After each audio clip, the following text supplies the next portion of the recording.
Բարև ձեզ հարգելի դիտողներ, YouTube-յանի Մալիքի եթերում զրուցելու եմ Հանրապետություն կուսակցության ղեկավար Արամ Սարգսյանի հետ ցանկության դեպքում կարող եք բաժանորդագրվել YouTube-յանի Մալիքին։ Բարև ձեզ, պարոն Սարգսյան։ Ասում Մարիկ ջան։ Պարոն Սարգսյան, ճիշտ է, Մերձավոր Արևելքում իրադարձությունները եռում են, մեկը մյուսին հաջորդում է թեժ գործողություններ նաև Միացյալ Նահանգների մասնակցությամբ, բայց եկեք սկսենք հարցազրույցը Նիկոլ Փաշինյանի Ստամբուլ կատարած այցից, այն ինչով էր կարևոր, հատկապես այն ֆոնին, որ մենք Անկարայի եւ Երևանի տարածած պաշտոնական հաղորդագրություններից արձանագրեցինք, որ Էրդողանն ու Փաշինյանը որևէ էական պայմանավորվածության չեն հասել։ Նախ պիտի ասեմ, որ այս հանդիպումը տարբերվում էր մնացած բոլոր հանդիպումներից, որովհետև մյուս բոլոր հանդիպումները եղել են միջոցառումների մակարդակում, սպորտային միջոցառում, նախագահի պաշտոնավարման մուտքի սկիզբ։ Սա այս հանդիպումը աշխատանքային հանդիպում էր։ Եվ դրանով հանդերձ ինքը պատմական է, որտեղ առաջին անգամ է այսքան տարիներից հետո։ Երկրորդը տետատետ շփումները, նաև Լեռնային Ղարաբաղի հարցով եւ ճանապարհների հարցով համարում եմ էական, որովհետեւ հաղորդագրության մեջ նշված էր, որ մեր հարևան Թուրքիան շահագրգռված է միջին միջանցքով, ինչի մասին ես երկար ժամանակ է երևի 8 ամսից ավելին է, որ միջին միջանցքի մասին խոսում եմ եւ ասում եմ, որ Թուրքիան շահագրգռված է միջին միջանցքով եւ դա է պատճառը, որ նաեւ այդ պատրվակով է, որ Թուրքիան շահագրգիռ է, որ Հայաստան-Ադրբեջան խաղաղության համաձայնագիրը հնարավորինս շուտ ստորագրվի։ Եվ այս առումով այս շփումները Թուրքիայի հետ ես համարում եմ շատ դրական, համարում եմ, որ մենք տարածաշրջանում ապրում ենք հարևանների հետ եւ խաղաղություն ունենալու համար մենք պիտի կարողանանք այդ հարևանների հետ շփվել, ինչ-ինչ հարցեր քննարկել։ Ես համարում եմ, որ իրար հետ ընդհանրապես չշփվելը անընդհատ նոր պատերազմի ռիսկ է պարունակում։ Բնականաբար ես չեմ համարում Թուրքիային մեր բարեկամը, ոչ էլ Ադրբեջանին, եւ դրա մեղավորը մենք չենք, դրա մեղավորը իրենք են, իսկ իրենք մեր ներկայությամբ իրենց զգում են այս տարածաշրջանում որպես եկվորներ, որովհետև տարածաշրջանի մասին խոսելիս հայերի մասին միշտ ասում են, որ հայերը հինավուրց ժողովուրդ են, որ հազարամյակներով են այստեղ ապրել, ու մեր ներկայությունը միշտ իրենց հուշում է, որ իրենք եկվոր են եւ իրենք բացասաբար են մեր հանդեպ տրամադրված, ավելին մենք ենք միակ խոչընդոտը, որ Թուրքիան Նախիջևանով կապնվի նաև Ադրբեջանին, ինչպես իրենք են ասում,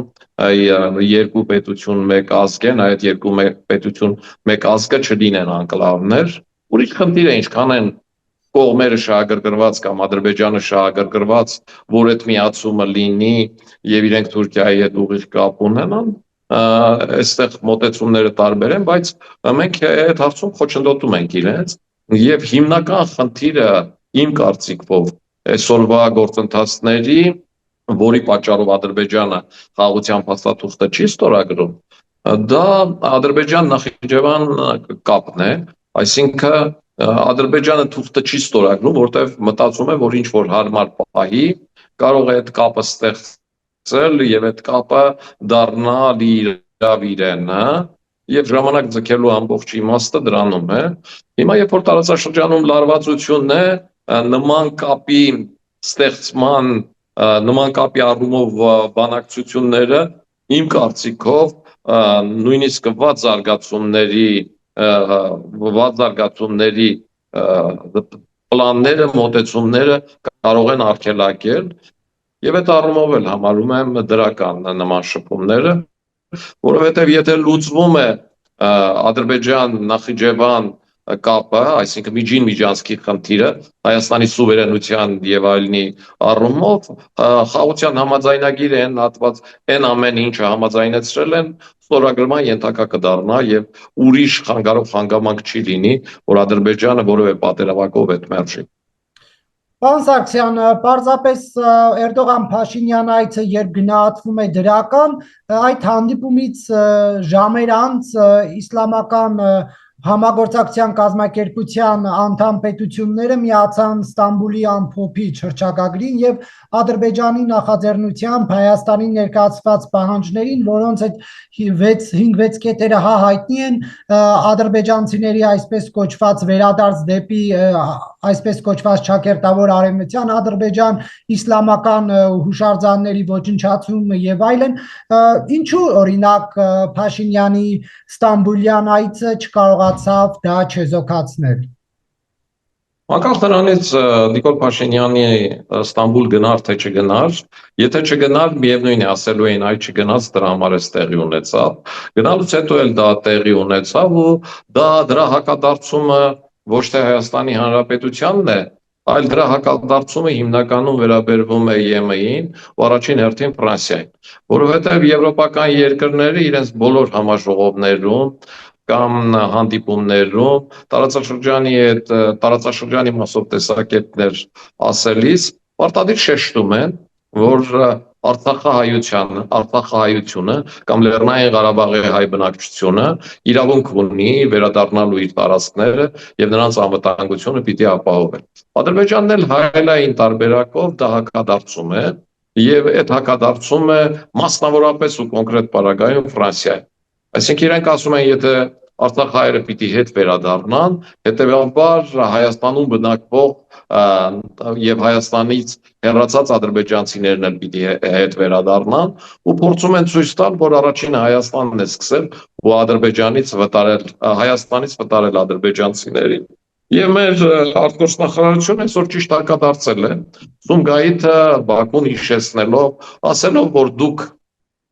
Հայաստանը լքած ադրբեջանցիները կամ վաճառել են իրենց տները կամ փոխհատուցում են ստացել եւ այդ առումով խնդիրը բացարձակ չի եւ այդ առումով համեմատելի ու համադրելի չեն Արցախահայության եւ Հայաստանը լքած ադրբեջանցիների խնդիրները։ Ես ընդհանուր առմամբ այս խնդիրը տեսնում եմ անիրագործելի, համարում եմ հիբրիդային պատերազմի էլեմենտ մի պարզ պատճառով։ Հայաստանը լքած ադրբեջանցիների ընտանիքների հայրերը, ովքեր որոշում կայացնող էին, իսկ մեր մոտ Արարատի շրջանում այն ժամանակվա բազմաթիվ գյուղեր կային, որոնցում ադրբեջանցիներ էին ապրում, եւ այդ ընտանիքի հայրերը, ովքեր որոշում կայացնողն էին ու հեռացողներն էին, նրանք 50-55 տարեկան էին։ Հիմա այդ մարդիկ 80 տարեկան են, 85 տարեկան են։ Այդ մարդիկ այն տարիքին չեն, որ հետ վերադառնան, իսկ իրենց զավակները կյանքում հետ չեն վերադառնա։ Հետևաբար այս միֆոլոգիա է, այնպես ինչպես Բաքուն լքված, Բաքվից փախած կամ Սումգայիթից փախած Հայաստանում բնակվող այդ ժամանակվա Ադրբեջանի բնակիչ հայերը երբեք նորից չեն վերադառնա Սումգայիթ ու Բաքու։ Այս հորինված բան է, հորինված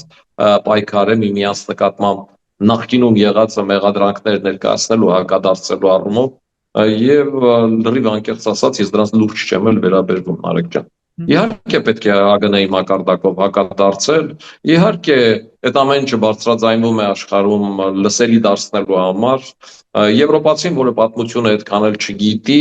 պիտի ասի այ Լեռնային Ղարաբաղից Արցախի հայերին վտարել են, որտեղ ժամանակին էլ հայերն էին վտարել եւ 7 շրջան էին գրավել։ Այս պրոպագանդիստական պատերազմի էլեմենտ է, ոչ ավելին։ Դուք համամիտ եք այն գնահատականների հետ, որ Փաշինյանի Թուրքիա այցը պատմական էր։ Այն առումով, որ նման այց երբեք տեղի չի ունեցել, աշխատանքային այց ու հրավերով Թուրքիայի նախագահի, այո, համամիտ եմ այդ տեսակետի հետ, որտեղ ինքը նախկինում եղած բոլոր այցերից տարբերվել է։ Եղել է ֆուտբոլային դիվանագիտություն, եղել է Թուրքիայի նախագահի պաշտոնամուտի արարողություն եւ այլն, եղել են հանձնաժողովների տարբեր հանդիպումներ, բայց որպես Հայաստանի Հանրապետության առաջին դեմքի այցելություն Թուրքիա եւ Թուրքիայի նախագահը ընդունի այդ մարդուն իր նստավայրում դրոշներով եւ այլով չի եղել։ Իհարկե այցը իմ կարծիքով պաշտոնականից փոխվեց աշխատանքայինի, որ Անկարայից տեղափոխվի Ստամբուլ, որովհետև եթե Անկարայում լիներ, ապա ըստ Թուրքիայի գործող օրենքների այցելած հյուրը պարտադիր պիտի գնա Աթաթուրքի գերեզմանին ծաղիկներ դնի, հետևաբար այդ անհնարին էր Նիկոլ Փաշինյանի պարագայում, դրա համար իմ կարծիքով դարձրեցին աշխատանքային այց եւ տեղափոխեցին Ստամբուլ։ Իսկ բովանդակության առումով եւս կարող ենք պատմական համարել, թե միայն այն, որ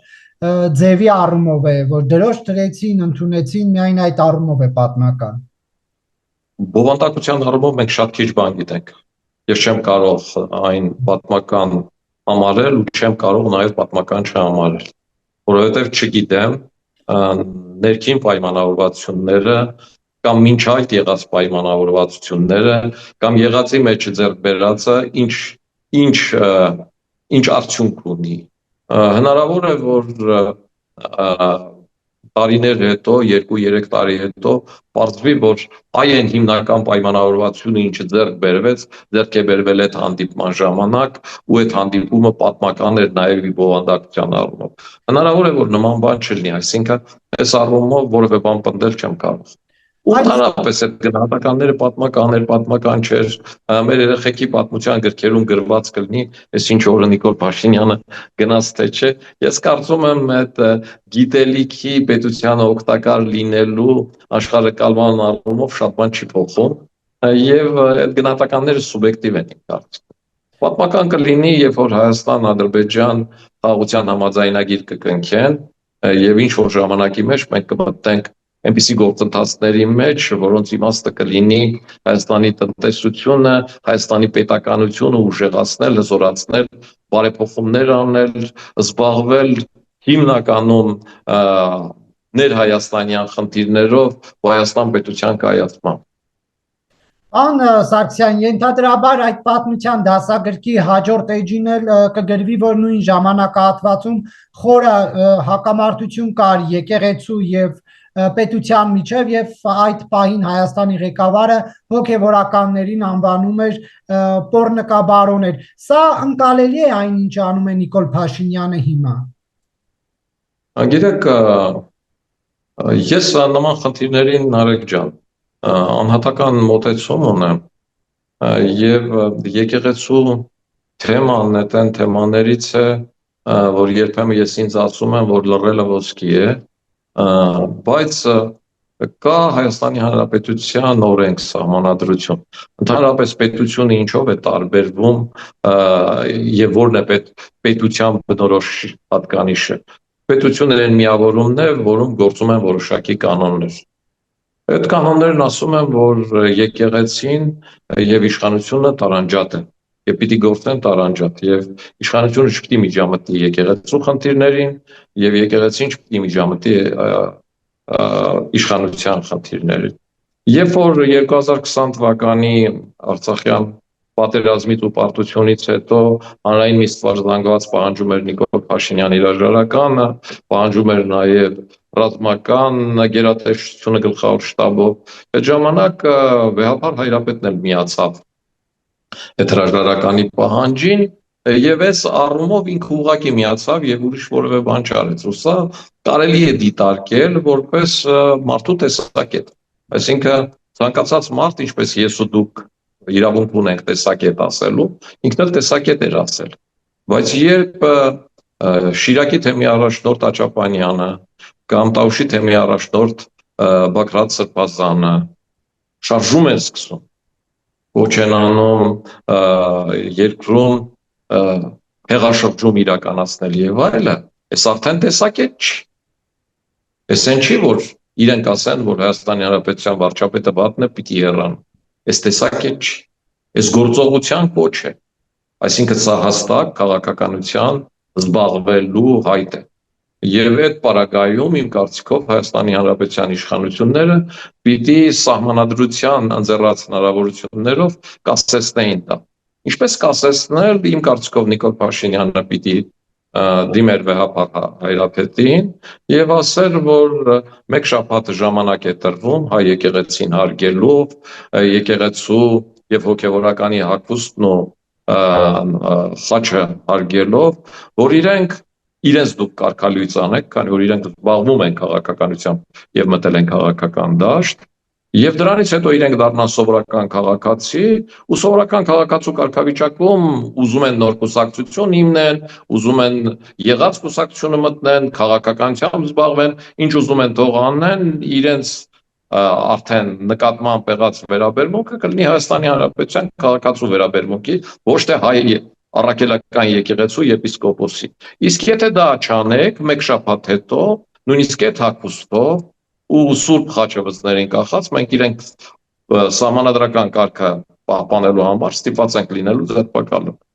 Եթե նման քայլ արվեր, սա կլիներ Հայաստանի Հանրապետության սահմանադրությանը համահունչ, եւ ես կարծում եմ, որ Հայաստանի Հանրապետության եւ հայ առաքելական եկեղեցու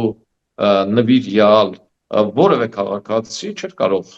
մեղադրել ոչ Նիկոլ Փաշինյանին, ոչ Վեհապար Հայրապետին, առավել եւս, որ մեր երկրի խաղաղ կանոնները այսպիսին են։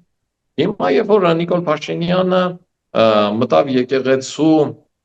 ներքին կանոնակարգ, հիշեցնելով, որ այդ ներքին կանոնակարգում որոշակի գործընթացներ կան, որոնք սրբություն են համարվում ու պիտի պաշտպանեն, այսինքն մտավ այդ դաշտ, ասած դրանից հետո ինչ պիտի անի։ Ես չեմ տեսնում երկրորդ քայլը։ Ասենք ինչ պիտի անի, որ կաթողիկոսը հրաժարական տա։ Այդ խումբը, որ ձևավորում է դրան հասնել, այդ խմբի ձևավորումից հետո ո՞րն է այն գործողությունը, որը տանելու է, որ Վեհապար Հայրապետը հրաժարական տա։ Ես չեմ տեսնում, որ Վեհապար Հայրապետը հակված է նման բացահայտումներից հետո հրաժարական տա։ Դա էլ չեմ տեսնում։ Եվ այս համատեքստում, երբ որ եկեղեցին գիշերը ժամը 1-ին արձագանքում է, ասենք Սամվել Կարապետյանի կալանավորման խնդրին, երբ որ եկեղեցին հրահանգում է, որ տարբեր եկեղեցիներում Մեջմիածնի օրվա կապակցությամբ ավտոբուսներով մարդկանց բերեն եկեղեցու բակ եւ այլը, այստեղ արդեն եկեղեցին այս ընթացքում արդեն այս գործողությունները չանելուց հետո ամբողջությամբ մտել է քաղաքական դաշտ եւ հիմնականում այն քաղաքական դաշտում է, որը սպասարկում են ռուսական թևի քաղաքական ուժերը։ Եվ այս առումով արդեն եկեղեցի եւ իշխանություն հակադրությունը վեր է ածվել քաղաքական հակադրության։ Ինչ վերաբերվում է հակադրության լեզվին, իհարկե իմ համար ընդունելի չի թե վարչապետի օգտագործած բառամթերքը, ու ինչքան էլ ինքն ասի, որ այդ կանոնագրքից է, եւ թե հայ առաքելական եկեղեցու կոնկրետ 3 սրբազանների օգտագործած բառամթերքին։ Եվ այդ բառամթերքի առումով պիտի ասեմ, որ պիտի ավելի զուսպ լիներ հայ առաքելական եկեղեցին։ Դուք հավանաբար հիշում եք, թե Բագրատ Սրբազանը ինչ բնորոշումներ էր տալիս ինձ, ասենք։ Եվ այդ մարդը սրբազան է եւ ինքը եպիսկոպոս է, եւ այդ ժամանակ որևէ մեկը հայ առաքելական եկեղեցուց չասաց, որ դուք այս ինչ եք անում, դուք այս ինչ թեմաներից եք խոսում, դուք ձեր աչքի գերանը չեք տեսնում, ձեր աչքի գերանը չեք տեսնում դիմացինի փուշն եք։ Այսինքն եկեղեցականը իր այդ հագուստով, խաչով, որը խորհրդավորություն էր մեր համար, որ մկրտության, հարսանիքի արարողության, հողարկավորության, մեր կյանքի ու մեր մահվան անբաժանելի ու հիմնական մասն էր, ինչի առումով մենք խորհրդավորության զգացողություն ունենք, այսօր այդ Բագրատ Սրբազանների գործողությունների արդյունքում վերածվել կուսակցության, ինչը շատ դատախոր է։ Պարոն Սարգսյան, իսկ ինչու մեկ տարի առաջ չարձագանքել Աջապահյանի ռազմական հեղաշրջման կոչերին, Բագրատ Կալստանյանի քաղաքական գործընթացներին, մեկ տարի հետո այս ձև հայտարարել եկեղեցին մաքրելու մասին։ Միանշանակ համամիտ եմ քո հետ, իսկ ինչու չարձագանքել։ Հենց իմ ասածն էլ դա է, որ եթե այն ժամանակ արձագանքվեր ու խնդիր տրվեր, ու եթե Վեհապար Հայրապետն էլ չաներ, կարգալույց չաներ, ինչ է նշանակում սառեցված եպիսկոպոս կամ սառեցված սրբազան։ Ես նույնիսկ սարկազմի դաշտից չի սառեցված սրբազանը։ Սառեցված հավ գիտեմ, սառեցված խոզի միտել գիտեմ, սառեցված սրբազանը ո՞րն է։ Այս անտրամաբանական է։ Եվ եթե մի տարի առաջ այդ ձեր ասածով Նիկոլ Փաշինյանը Վեհապար Հայրապետին ժամկետ դներ ուղղակի, ասել մեկ շաբաթ ժամանակ, որտեվ հարգում եմ այդ հագուստը, որովհետև այդ խաչը սուրբ խաչ է եւ մենք քրիստոնյա ենք։ Այդ մարդուն կարգալույծ արեք, թող այդ մարդը գնա դաշնակցական դառնա, չգիտեմ, կամ ուրիշ կուսակցություն մտնի, իր խնդիրն է, կամ նոր կուսակցություն բացի, հակառակ դեպքում կկալանավորեմ, այս գործընթացը տեղի չէր ունենա։ Չէր ունենա այս ամեն ինչը։ Չի արել եւ սխալ է արել։ Իսկ գուցե չի արել, որովհետև 1 տարի առաջ ընտրություններին դեռ 2 տարի կար, իսկ այս օրերին 1 տարի է մնացել։ Միգուցե, չեմ բացառում։ Կամ չի արել այն ժամանակ, որովհետև կարծել է դա համապատասխան աջակցություն չի ունենա եւ ինչ որ բան անելով կոնկրետ մարդուն ավելի կլրջացնի ու հիմա հասկանում է, որ այդ աջակցությունը գնալով կողքերից նորանոր մարդկանց է ներգրավում եւ վերջնական արդյունքում Գյումրիում քվե է դառնում, ու այդ քվեն կարող է նաև քվե դառնալ 2026 թվին, չեմ բացառի։ Պարոն Սարգսյան, դուք հպանցիկ անդրադարձաք Սամվել Կարապետյանի դեպքին, բայց եկեք մի փոքր ավելի ծավալուն խոսենք։ Նախ պարոն Կարապետյանի հայտարարությունը արդյոք անակնկալ էր, թե ոչ։ Գիտեք, այս վերջին հայտարարությամբ, չգիտեմ, Սամվել Կարապետյանը ինքն էր տվյալ հայտարարության կողմնակիցը ու ինքն էր բարձրաձայնել, թե չէ, թե ուղղակի կողքից իր համար գրել էին ու ինքը համաձայնեցրել էր, բայց վերջին հայտարարությամբ ինքը լուրջ վնաս տվեց իրեն։ Այսինքն ինքը այս վերջին հայտարարությամբ հիմնավորեց, որ ինքը ոչ թե եկեղեցուն վիրավորվածի կամ եկեղեցու հեղինակությունը պաշտպանելու համար է մարտնչում, այլ ինքը դժգոհ է Հայաստանի վարած արտաքին քաղաքականությունից, որ մենք հեռացել ենք Ռուսաստանից, այդ դրա համար անլրջացել ենք, որ այդ մեր անլրջությունը բերել է նրան, որ մենք ամեն ինչում զիջել ենք, եւ իսկ ինչ պիտի անենք, որ չզիջենք։ Մնանք Ռուսաստանի հետ, այս է Սամվել Կարապետյանի առաջ։ Այսինքն ինքը դժգոհ է Հայաստանի Հանրապետության արտաքին քաղաքականությունից եւ այդ հայտարարությամբ ցույց տվեց, որ իր ասածները, որ ինքն ասել էր ես դա կանեմ իմ ձևով, քաղաքական հենք ունեն, այսինքն քաղաքական դրդապատճառ ունեն, ինքը քաղաքական բողոք ունի Հայաստանի Հանրապետությունից, քանի որ իրեն չի բավարարում Հայաստան-Ռուսաստան փոխհարաբերությունները, ինքը համարում է, որ այդ հարաբերությունների սերտացումն է, որ Հայաստանը ավելի բարվոք ու բարգավաճ կդարձնի եւ ինքը պայքարելու է, որ Հայաստանը դառնա Ռուսաստանի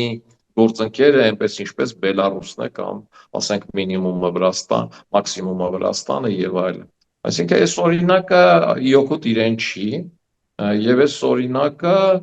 տարբեր մարդիկ տարբեր ձև են մեկնաբանում, որ Սամվել Կարապետյանը ուղղակի Մոսկվայից ուղարկվել է այստեղ որպես հայկական Իվանիշվիլիի տարբերակ եւ գործընթացները գնացել է այդ առումով։ Անդամ ես այդ կարծիքին չեմ, ես մինչես մտածում էի, որ դե մարդը եկեղեցուց դուրս է եկել, վրդոված, ինքն էլ այդ եկեղեցու դահլիճի շինարարության ժամանակ ներսում մատուրի, հետո այդ վերանորոգման աշխատանքների վրա 26 թե 28 միլիոն դոլար գումար է դրել եւ այդ աշխատանքների կատարումից հետո ընդունելությանը նաեւ ես եմ պատիվ ունեցել մասնակցել հենց Սամվել Կարապետյանի հրավերով եւ մարդը մտածում է, որ ինքը այս բաներն արել է եկեղեցու վարկանիշը բարձրացնելու համար, հիմա Հայաստանի ներսում վեճ է գնում վարչապետի ու եւ այլնի վարկանիշն իջեցնում է, լրագրողն էլ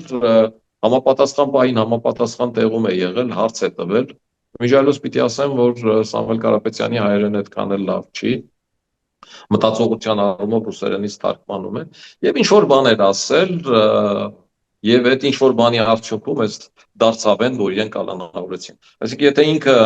այդ օրը հարցազրույց չտար ու որևէ բան չասեր ու այն ինչ մտածում է իր մտքում մնար, ինքը իմի ձերբակալված չէր լինի։ Բայց երբ որ ինքը 3 հայտարարություն տարածեց իր փաստաբաններով, որով մեղադրանքներ էին չեսնում Հայաստանի վարած արտաքին քաղաքական կուրսին, այստեղ արդեն ես սկսեցի կասկածներ ունենալ, որ ռուսական թևը 2026 թվականից առաջ կոնսոլիդացնում էր ամբողջ հնարավորությունները, քանի որ քաղաքական դաշտի կոնսոլիդացիան չստացվեց, մասնավորապես impeachment-ի գործընթացում փորձեց դա ուժեղացնել եկեղեցով, ներառյալ վեհապար Հայրապետով դա էլ չստացվեց, հիմա խաղի մեջ է մտցնում Հայաստանի բուրժուազիան կամ այսպես ասած օլիգարխիան, որը ոչ միայն լուրջ ֆինանսական լծակներ ունի, այլև լուրջ աշխատատեղեր ունի, ներքին պոտենցիալ ունի, որոշ ուղղություններում նաև մոնոպոլ է, եւ այս առումով խաղը դարձրեց ավելի ընդհանրական ու ավելի խոշոր։ Բայց այս խոշորացումը իր մեջ բազմաթիվ հակասություններ ունի, որտեղ այդ ուժերը նաև իրար նկատմամբ որոշակի վերապահումներ ունեն եւ իրենց ամբիցիաները ցույց չի տալիս, որ մեկը մյուսին աջակցեն եւ նաեւ դա է, որ չեն կարողանում, ասենք, impeachment-ի ստորագրություն հավաքել եւ այլ եւ այլ։ Այսինքն, այն ինչ որ ծրագրավորում են ռուսները, միշտ չի որ կարող է իրականություն դառնալ։ Իսկ համոզված եմ, որ իրականություն չի դառնալու ընդհանրապես։ Նաև ներողություն հաշվի առնելով, որ Սամվել Կարապետյանի առաջին ելույթը Մայրաթորի բակից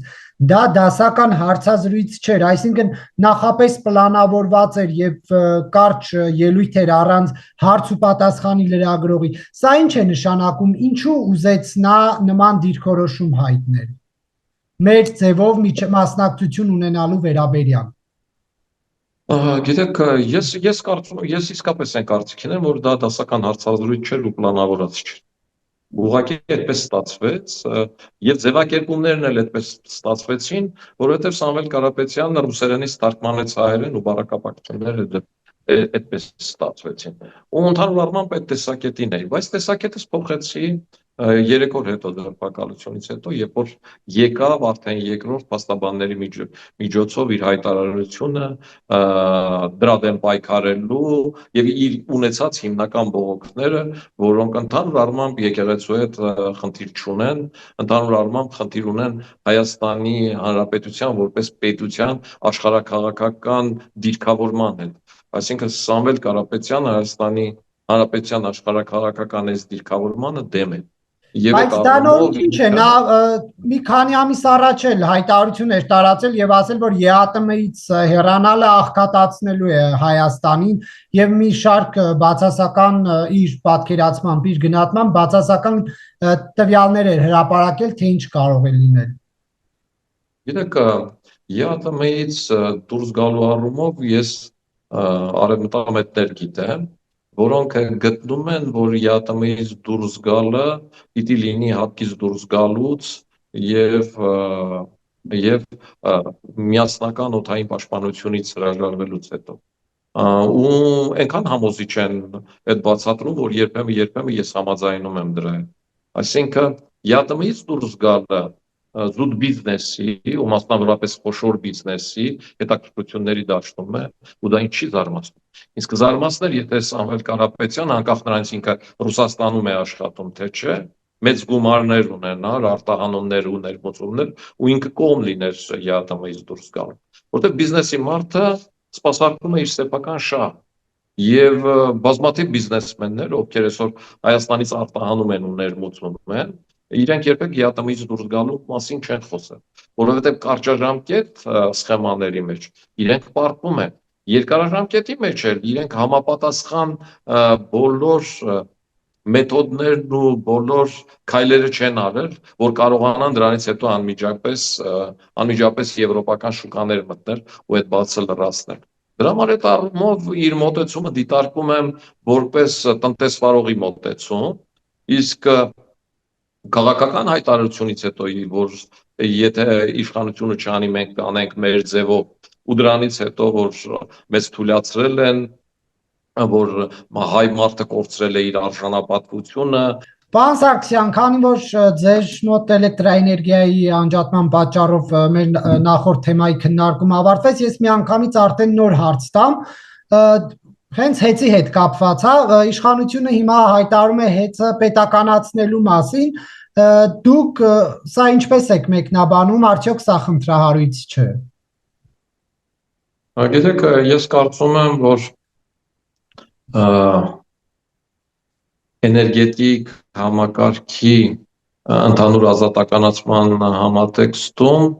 մենք հասել էինք մի մակարդակի վրա, որտեղ հեծերը խաղացող էին ինչպես էլեկտրոէներգիան տեղ հասցնողների, այնպես էլ ստեղծել էին բազմաթիվ դուստր ձեռնարկություններ, որոնք կոնկրետ հետի հետ կապված էին եւ այդ էլեկտրոէներգիան վաճառողների եւ այս առումով լուրջ խնդիրներ էին առաջացել։ Ես պիտի ասեմ, որ իմ այս մոտեցումները իմ ընկեր մասնագետների, գիտնականների, այդ գործում խորացած մարդկանց մոտեցումները եւ ես բազմաթիվ անգամներ քննարկել եմ այդ մոտեցումները եւ ունեմ այդ առումով լուծումներ։ Ինչ վերաբերում Ինչպես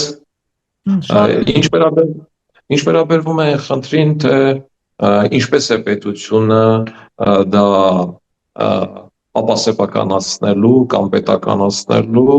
չգիտեմ, ես իրավաբան չեմ, բայց պատմությունը համաշխարհային փորձը նման օրինակներ տվել է։ Ես նաև հետևել եմ բազմաթիվ իրավաբանների մեկնաբանություններին, ընդ որում ոչ միայն իշխանական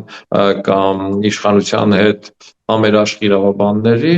այլև իշխանության հակադիր իրավաբանների տեսակետներին, մասնավորապես նախկին փոխարժանախագահ Արփին Հովհաննիսյանի տեսակետին, ով ասում է, ով նույնպես պնդում էր, որ նման հնարավորություններ կան, բայց այս պարագայում կան նաև բարդություններ, որ պիտի հիմնավորվի ոչ դիտավորվածությունը, դիտավորյալությունը, ըստ Արփին Հովհաննիսյանի դիտավորյալ անել այս պարագայում ակնհայտ է, չգիտեմ, իմ համար ակնհայտ չէ, իրավաբանական առումով թե փաստաբանները ինչպես պիտի հիմնավորեն, չգիտեմ, բայց պատմությունը դրա բազմաթիվ օրինակներ ունի։ Ես գիտեմ նաև դեպքեր, երբ որ օրինակ Ուկրաինայում մետաղաձուլական գործանի սեփականատիրոջը առաջարկեցին իր տված գործարանը գումարը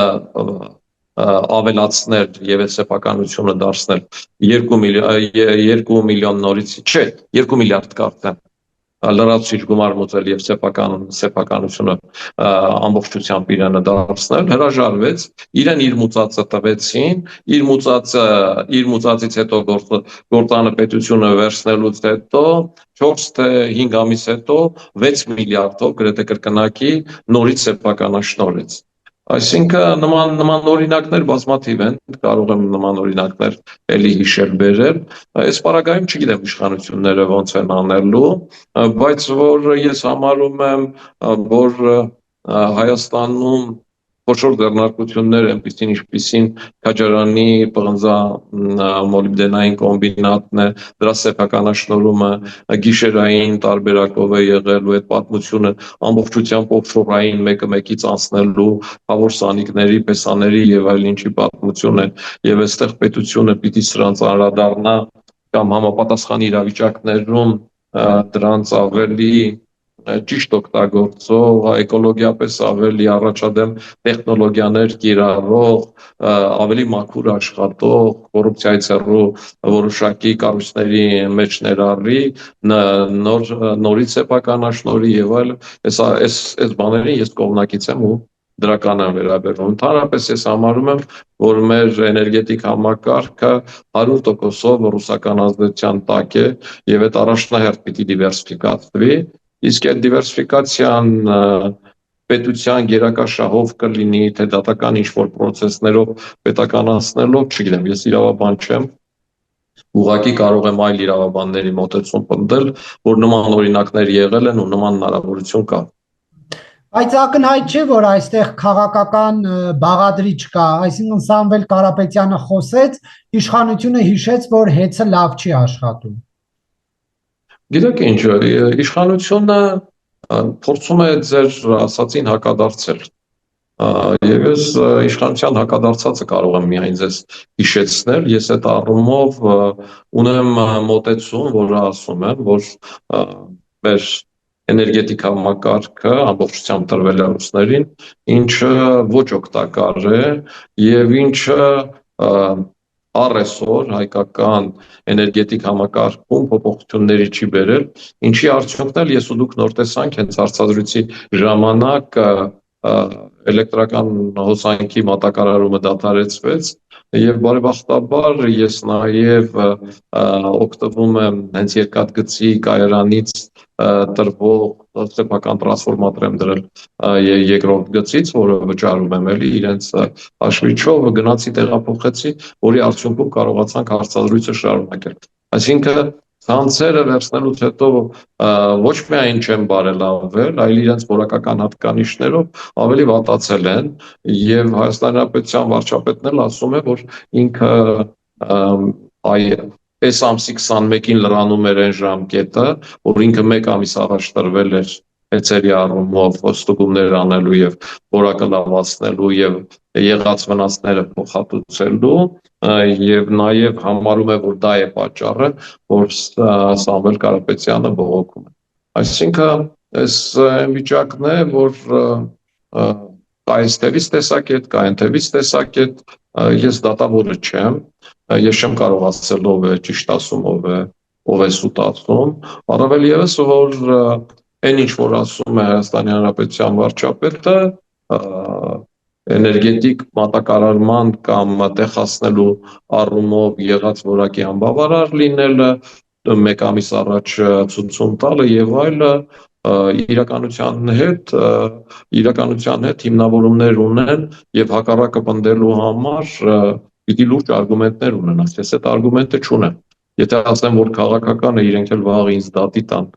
որ իրենց մեղադրել եմ սուտ ասելու մեջ, ես նման ցանկություններ կամ նման հակումներ չունեմ։ Ես ուղղակի փաստում եմ այն, ինչը փաստացի կա։ Ներքին առումով ես ինչպես եմ գնահատում այդ ամեն ինչը։ Դա բացարձակայր խնդիր է, ես քաղաքական կուսակցություն եմ ներկայացնում եւ իմ մոտեցումները սուբյեկտիվ են, առավել եւս ռուսական ուղեցրում գտնվող անհատների ու կուսակցությունների առումով եւ այս առումով ասենք Հայաստանի Հանրապետության իշխանության մոտեցումները, որոնք փորձում են Հայաստանի Հանրապետության ինքնիշխանությունը պաշտպանել եւ այդ ուղղությամբ դեպի Եվրոմիություն, դեպի արևմուտք քայլեր անել, այս բաները իմ համար ողջունելի են։ Հետեւաբար իմ այս մոտեցումը սուբյեկտիվ է։ Դուք Սամվել Կարապետյանի ազատազրկումը համարում եք քաղաքական թե ոչ։ Նորից պիտի ասեմ, որ ես իրավաբան չեմ։ Ես համարում եմ հետևյալ, որ եթե Սամվել Կարապետյանը, այսինքն ոչ թե եթե Սամվել Կարապետյանը հստակ ասել է, որ եթե քաղաքական ուժերը չկարողանան դա անել, մենք դա կանենք մեր ձևով։ Դուք ինչ եք ասում եմ։ Գիտեք, մենք հոկտեմբերի 27 տեսած ժողովուրդ ենք։ Սամվել Կարապետյանն էլ սովորական մարդ չի, չգիտեմ, որևէ սպասարկման ոլորտի ռեստորանի տեր կամ որևէ վարսավիրանոցի աշխատող 4 միլիարդ ունեցող մարդ է, որի կապիտալը Ռուսաստանում է, որը շատ լուրջ ազդեցություններ ունի եւ այդ մարդու ունեցած ձևերը չափից ավելի մեծ են։ Ես կարծում եմ, որ եթե ժամանակին Հայաստանի Հանրապետության իշխանությունները կամ հատուկ ծառայությունները նման տեսակետներ հայտնողների առումով ճիշտ հետևություններ անեին, հոկտեմբերի 27 չէր լինի։ Ես իսկապես մտածում եմ, որ Հայաստանի Հանրապետությունում իշխանափոխության հասնելու տարբերակների առումով ռուսները խտրականություն չունեն եւ իրենք պատրաստ են անգամ ահաբեկչության։ Եվ պատրաստ են այդ ահաբեկչությունը պատվիրել հենց հայերի ձեռքով, որ դա չմնա իրանց վրա։ Եվ այս առումով ասենք այն մոտեցումները ինչ է այդ առումով հայտնել են, հայտնի այդ Սամվել Կարապետյանը թե մեկ ուրիշը,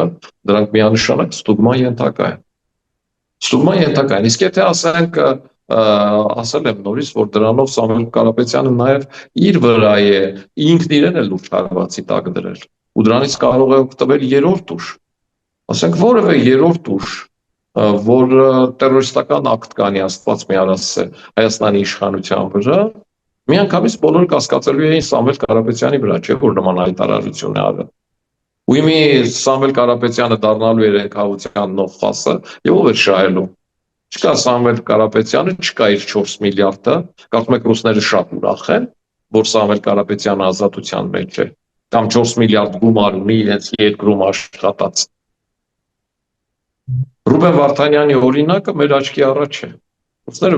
բացարձակ ուրախ չեն իրենց երկրում ապրող օտարազգի միլիարդատերերով։ Եվ օրերից մի օր նրանց ունեցածը փորձելու են իրենցով անել։ Կամ Ռուսաստանը չէ, Ադրբեջանը որոշակի կառույցներով վճարովի այստեղ ինչ որ առումով տերորիստական ակտ է անում։ Ու ինչու՞մ են կասկածելու։ Սամվել Կարապետյանի որ նման բաներ ասել։ Հետևաբար ես ասում եմ, որ այն մեծահարուստները, ովքեր լուրջ ձեռքբերումներ են ունեցել բիզնես բնագավառում, այդ չի նշանակում, որ իրենք կարող են քաղաքական դաշտում նույն առումով ու նույն փորձառությունը կիրառելով հաջողությունների հասնել։ Այստեղ ինքն իրեն հարվածի տակ է դրել եւ այդ հայտարարությունից հետո ինքը կարող է նաեւ խավության նոխազ դառնալ։ Բայց այդ հայտարարությունից հետո որոշակի քննչական գործողություններ պիտի արվեին, որ իրեն պիտի հարցաքննեին, որ ինքը պիտի բացատրեր, թե ինչ ի նկատի ունի մեր ձևով անելու պարագայում եւ այլ այս բաները միանշանակ պիտի լինեն։ Իսկ այդ բաները անելուց հետո իրեն պիտի կալանավորեին, թե չկալանավորեին, թե վտարեին Հայաստանից, թե ինչ, այդ արդեն մասնագետների խնդիրն է, ես չգիտեմ ինչ ցուցմունքներ է տրվել եւ ինչ է ասվել։ Պարոն Սարգսյան, անդրադառնանք Մերձավոր Արևելքում տեղի ունեցող իրադարձություններին, նախ Միացյալ Նահանգները հարվածեց Իրանի միջուկային օբյեկտներին, հիմա արդեն Իրանն է պատասխան տալիս, Քատարում հարվածել է ամերիկյան բազաներին, հայտնում են, որ օդ են բարձրացել եւ կրկին Իրան են գնում ամերիկյան հրթիռները արաբական երկրներից, դուք ընդհանուր ինչպես եք այս իրավիճակը գնահատում, ինչ կլինի, ինչի կհանգեցնի։ Նախ պիտի ասեմ, որ այս լարվածությունը տարածաշրջանում առավել եւս մեր երկու սահմաններից մեկը տիրապետող մեկը հանդիսացող Իրանի Իսլամական Հանրապետությունում բնականաբար մտահոգիչ։ Պիտի ասեմ, որ մենք պետք է լինենք չափածած զգուշավոր, որտեղ Հայաստանը որպես պետություն այդ գործընթացների վրա ազդեցություն ունենալ չի կարող ոչ դադարեցնել, ոչ թույլ տալ, ոչ թույլ չտալ, ոչ Իրանի պատասխանի առումով, ոչ Միացյալ Նահանգների պատասխանի առումով, եւ այդ առումով մենք պիտի մեր հայտարարություններում լինենք շատ կշռադատված եւ իրատես, որովհետեւ Իրանը մեր հարևանն է մնալու, անկախ նրանից Իրանում իշխանությունը փոխվելու թե չի փոխվելու, իսկ ես այն կարծիքին եմ, որ փոխվելու է, եւ Իրանի ժողովուրդը իր հիշողության մեջ ունենալու է, թե իր դժվարությունների պահին մենք ուրախացել ենք իրենց դժվարություններով, թե տխրել ենք եւ այլն։ Ու պիտի մնանք այս համատեքստում։ Երկրորդ, Միացյալ Նահանգները մեր ռազմավարական գործընկերն է եւ իմ խորին համոզմամբ 2020 թվականից 2025 թվականը Միացյալ Նահանգները եւ Եվրոպական միությունն են, որ թույլ չեն տվել, որ Ռուսաստանը, Թուրքիան եւ Ադրբեջանը Հայաստանով մեղրի միջանցք կտրեն, իրենց բաղձալի ցանկությունը իրականություն դարձնեն, եւ այս առումով էլ մենք շատ զգուշ պիտի լինենք իր Միացյալ Նահանգների գործողություններին որոշակի բացասական գնահատական տալու առումով։ Սա ամենահիմնականն է, ինչին կուզենայի, որ հետևեր Հայաստանի արտգործ նախարարությունը։ Տեսեք, Ադրբեջանը անգամ Միացյալ Նահանգների հարվածներից հետո չդատապարտեց Միացյալ Նահանգների հարվածները։ Ինքը հույս հայտնեց, որ հարվածներից հետո կողմերը կգան ընդհանուր հայտարարի եւ լուծումներ կգտնեն բանակցային ճանապարհով եւ ինքը դատապարտեց միայն ռազմական ուժով խնդիրների լուծումը, ընդհանրական մոտեցումների որևէ բառ չասած, որ դրա նախորդ օրը Միացյալ Նահանգները հարվածներ էր հասցրել Ադրբեջանի միջուկային հենակետերին։ Իսկ այդ Ադրբեջանի հետ Իրանի Իսլամական Հանրապետությունը էներգիայի փոխանցման գիծ կառուցում դեպի Ռուսաստան, այն դեպքում, որ 2017 թվականին Հայաստանի հետ պիտի արդեն միացրած լիներ։ Հիմի այստեղ արդեն նույն Պարսիկ ժողովուրդը ինքը պիտի հետևություն անի, թե այն շահերը ու այն կապերը կամ այն եղբայրությունը, ինչի մասին խոսում էր Բեժեշկյանը Բաքու այցելած իր գործընկեր Իլհամ Ալիևի հետ, ինչպիսի դրսևորումներ է ունենում։ Երկրորդ հանգամանքը, ինչի մասին ես կուզենայի խոսել, դա նաև որը ինչ որ առումով ես դրական եմ վերաբերվում ու հուսադրող է, որ Այն մարդիկ, ովքեր որ պնդում էին, որ այս տարածաշրջանում կամ Ռուսաստանն է կամ Թուրքիան, այս մարդիկ ուղղակի խոսելու տեղ չունեն։ Ավելին, ուղղակի խոսելու տեղ չունեն այն մարդիկ, անգամ նրանք, ովքեր քաղաքացիական պայմանագիր կուսակցությունից էին, ում հետ ես հաճույքով բանավիճում էի, իհարկե այդ բանավեճերը ընկերական էին եւ իրենք պնդում էին, որ ճիշտը ռեգիոնալ քաղաքականությունն է ու ռեգիոնում խնդիրներ լուծելը, պարզվեց, որ չկա ռեգիոնալ քաղաքականություն, կա աշխարհաքաղաքականություն։ Եվ այսօր այդ ռեգիոնալ խնդիրները լուծում է Միացյալ Նահանգները։ Այդ 3+3-ի անդամ երկրները որևէ խնդիր չեն լուծում, ոչ Թուրքիան, ոչ Ռուսաստանը այստեղ։ Միացյալ Նահանգները մեր տարածաշրջանում է եւ ես համարում եմ, որ բարեբախտաբար մեր տարածաշրջանում է, որտեղ այդ 3+3-ում մենք միայնակ ենք։ Իսկ երբ Միացյալ Նահանգները կա, ով մեր տարածքային ամբողջականության կողմնակիցն է, ում հետ մենք ունենք ստորագրած ռազմավարական խարտիա, ում նախագահ անհամբերությամբ սպասում է, թե մենք ինչ առաջարկություններ պիտի անենք, այս հանգամանքները դրական են, ու մենք սրանից պիտի օգտվենք, ու այս համատեքստում մեր այդ ռազմավարական խարտիա ստորագրած երկրի հետ հարաբերությունները չպիտի վատացնենք, ու մեր հայտարարություններ անելուց պիտի լինենք շատ զգոն ու զգուշ։ Բայց Ես կարծում եմ, այո, այս իրավիճակը Հայաստանի համար ինչ խնդիրներ է առաջացնելու, հատկապես Իրանի տարածքով ներմուծում արտահանում գործընթացների ժամանակ, որովհետև մեր շատ ապրանքներ Ասիա գնում են Պարսից ծոցի միջոցով, գալիս են Չինաստանից, Իրանի տարածքով, սա ինչպես է կարգավորվելու եւ դուք մեր իշխանության մոտ մի այսպիսի դանիական հանգստություն չեք տեսնում, որ ոչ գործողությունների պլան են հայտարարում, ոչ ասում են ռիսկերի դեպքում ինչ պետք է անել, ոչ ասում են եթե միջուկային այդ պայթյունները լինեն, ժողովուրդը ինչպես պետք է պաշտպանվի, այս եկեղեցի պետություն հոգևորականների կուսակրոնության թեման իրենց օրակարգի առաջին հարցից չի իջնում։ Այս խնդիրներին արդյոք ձեզ իշխանությունները պատշաճ անդրադառնում են, թե ոչ։ իհարկե պատշաճ չեն անդրադառնում եւ ձեր հետ լրիվ համաձայն եմ, եւ կան բազմաթիվ հարցեր, որոնց նախապատրաստական աշխատանքները պիտի արվեն։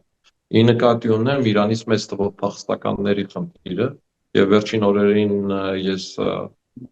Սյունիքում էի, մասնավորապես Մեղրիում, եւ հանդիպումներ եմ ունեցել Մեղրի քաղաքում, Նռնաձորում, Շվանիձորում, Ալվանքում եւ Տաշտոն գյուղում,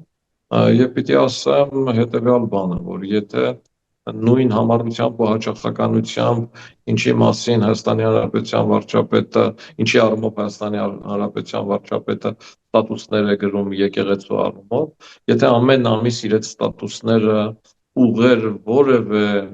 Հայաստանի Հանրապետության մարզի կամ շրջանի, առավել եւս Մեղրի նման կարևոր շրջանի խնդիրների լուծման, ապա մենք շատ լուրջ առաջընթաց կունենայինք։ Հավատացնում եմ ձեզ, որ այդ խնդիրները ավելի շատ բյուրոկրատական են, ոչ թե գումար պահանջող կամ անհնարին։ Հավատացնում եմ ձեզ, այդ միանշանակ այդպես է։ Եվ մեր հայրենակիցների մեծ մասը այս եղած 3 օրերի ընթացքում որևէ հարց չի տվել եկեղեցուց կամ եկեղեցի իշխանություն հարաբերություններից։ Հարցերը վերաբերվել են ջրին, հարցերը վերաբերվել են տարածքների օրինականացմանը, ճանապարհին կից տարածքներին, որ լուրջ խնդիր է դարձել Մեղրի համայնքի համար, շատ լուրջ խնդիր, իսկ այդ բյուրոկրատական խնդիր է, ուղղակի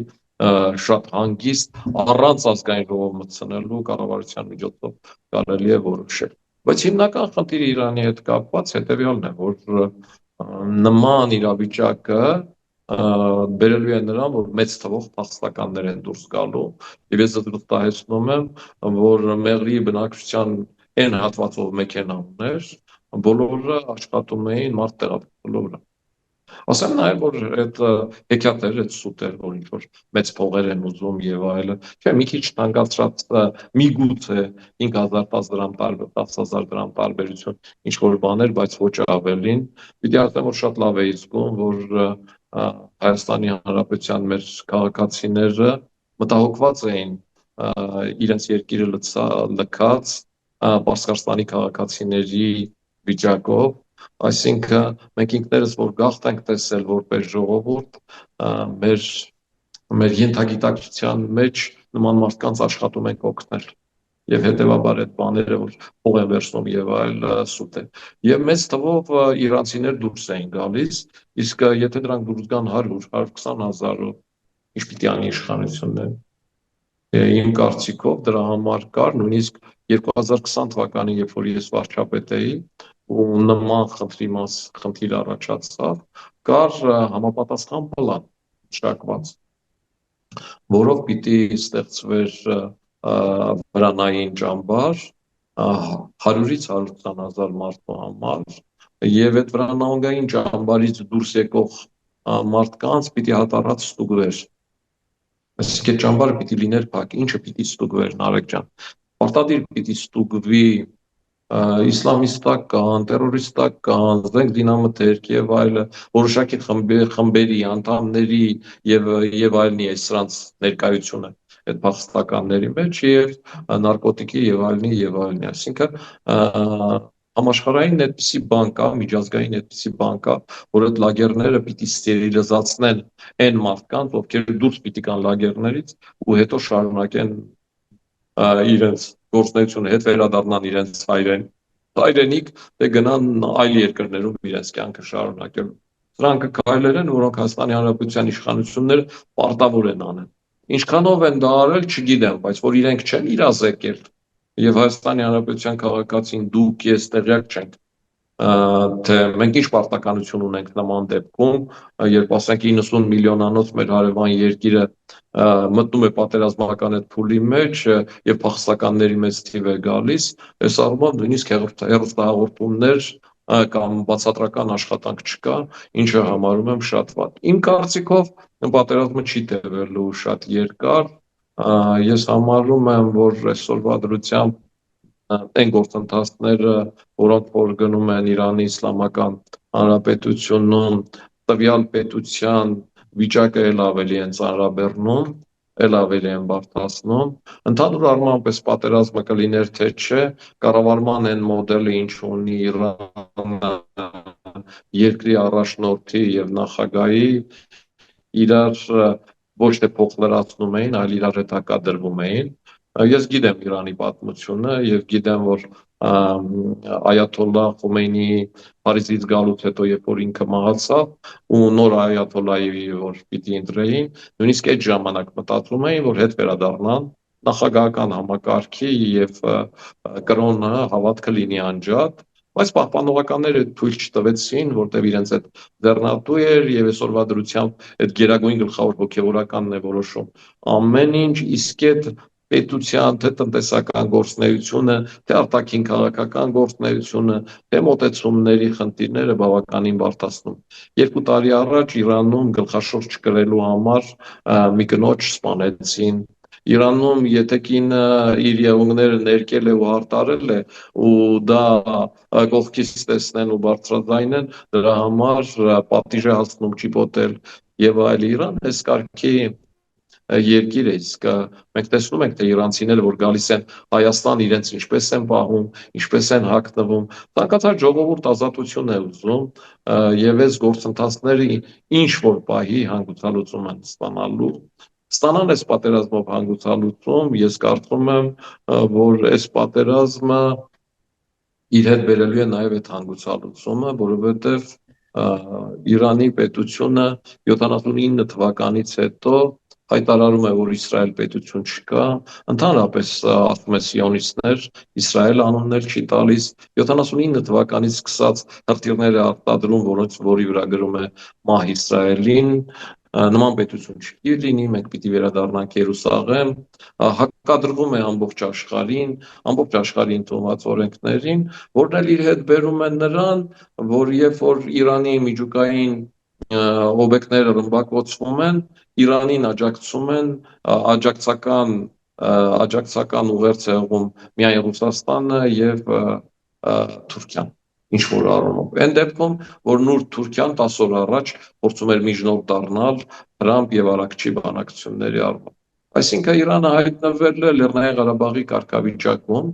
Երբ Ադրբեջանը միջազգային հանրությունից պոկել էր բոլոր այն բանաձևերը, որ Հայաստանը գրավել են իրենց սուվերեն տարածքը եւ իր գործողությունները Լեռնային Ղարաբաղի առումով ընդհանուր առմամբ բացի հումանիտար խնդիրներից այլ դատապարտումների չարժանացավ եւ նույնը այսօր Իրանի պարագայում է, իսկ ուժերը բացարձական համազոր են, դրանք անհամազոր են անգամ Իսրայելի պայմաններում, այսինքն միայն Իսրայելը իր գործողություններով ընդամենը մի շաբաթվա մեջ Իրանի ամբողջ օդուժը մաքրեց, Իրանի ռազմական հակաօդային պաշտպանության ամբողջ համակարգերը շարքից անեց, նրա ռազմական արտադրության եւ արտադրական պոտենցիալի ռազմական արտադրական պոտենցիալի հիմնական մասը ռմբակոծեց։ Տեսեք, այսօր ես մի վերլուծություն էի լսում վերլուծաբանի կողմից, որը օրինակը բերում էր, ասում էր Իրանը մոտավորապես այն տարածքն ունի, ինչ Ուկրաինան, եւ իր պոտենցիալով գրեթե նույնքան, ինչքան Ուկրաինան էր ռազմական պոտենցիալը։ Ու տեսեք, ահռելի Ռուսաստանն ու փոքր Իսրայելը մի շաբաթում ինչ խնդիրներ լուծեց, Ռուսաստանը 3 տարի է այդ Ուկրաինայի հետ կապված ինչ խնդիրներ են լուծում, հետեւաբար սա ցույց է տալիս աշխարհի ամենահզոր բանակ համարվող Ռուսաստանի ունեցած հնարավորություններն ու նրա պոտենցիալը։ Այսինքն ուզում եմ ասել, որ այսօրվա պատերազմը ավելի շատ տեխնոլոգիական պատերազմ է, ավելի շատ մասնագիտական,